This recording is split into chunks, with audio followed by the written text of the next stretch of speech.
Hello, you wonderful people. So for today's video, I'm going to talk about reading Roman numerals. I think it's just such a weird specific thing that I can do, and I'm not trying to be like, oh my god, I'm so special because I can read Roman numerals. It's not that special, but it's just, to me, I feel like it's such a weird thing that I'm able to do because I learned about Roman numerals in a nerdy way. It's not like, oh, I wanted to educate myself and learn about it. It's like, no, it came about because of video games and cartoons. So for example, like, if you are unaware, one of the franchises I love the most is Final Fantasy. And obviously, you know, most Final Fantasy games, when it comes to their official titling, use Roman numerals, you know.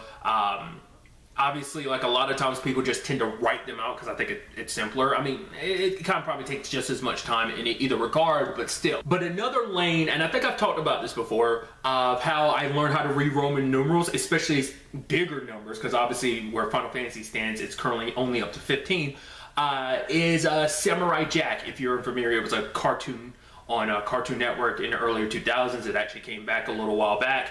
But nevertheless, like Samurai Jack, its episode numbers were always written in Roman numerals. So for example, like at the end of every episode, you get like a black title card, and it'd be like, oh, episode, like say it says like episode 20, it'd be 2 X's to mean episode 20, you know? So like that's another way I was able to pick up learning how to read Roman numerals. I am curious though, like, since I used a video game example of like, Final Fantasy, are there going to be kids who grow up only knowing Roman numerals, not necessarily because they, oh, I went and learned this on my own necessarily, but it's just more so like, oh, I learned and recognized it simply because of something like Final Fantasy, or even like a kind of in that same parallel is Kingdom Hearts, because you have the organization, you have Organization 13, which technically goes up to 14 depending on where you are in the storyline, but you can actually easily learn those because it's like, oh, this is organization member number 13, because we'll just use Roxas for example, because his is the first one that kind of pops in my head. But so you kind of learn Roman numerals in that regard too, especially because it's like, oh, the game has voice acting, and they'll actually say like, oh, Roxas, number 13, Roxas, the Keyblade Chosen type of situation. So it's just interesting that I'm curious, like, was that how a lot of people learn Roman numerals in that regard, especially if you're a Kingdom Hearts fan? It makes me wonder stuff like that. I mean, I don't think there's any like real world applications to being able to read Roman numerals. I mean, I think the only other application you can apply it to is in video games, because I know like I think in Uncharted 4 there's like there's at least 1 or 2 puzzles. I think there's at least one in the beginning that's connected to Roman numerals, that involves Roman numerals. So it's like, other than probably video game puzzles, I don't know if there's any real world application to it. Besides, I'm not great at reading Roman numerals. I'm kind of very basic with the whole like, well, you know, obviously I meaning 1, V meaning 5, X meaning 10.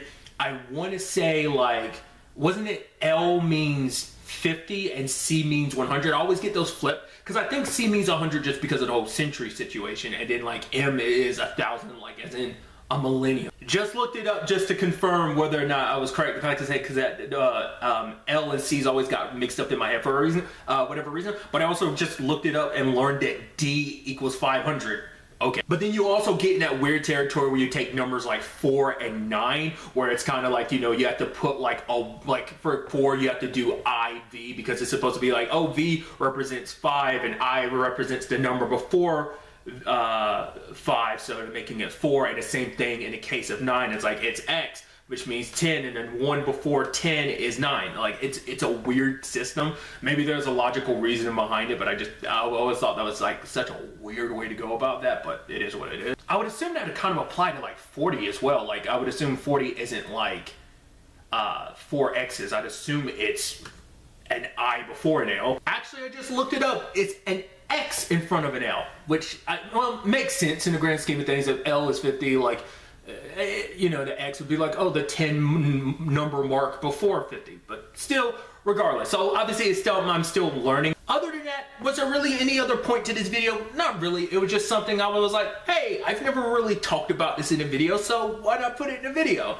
And along with this, I did learn a little bit more about, like I said, I'd never really looked into Roman numerals that much prior to now, so this is actually my first instance of ever, you know, looking into it too much, because I just took the basic knowledge of what I knew from Final Fantasy and Samurai Jack and just kind of kept applying that. So like I said, I learned a little bit more today. But really, that's all I wanted to talk about. Today. Next time we meet, be happy, be safe, low lights your force, and enjoy it. Good day and good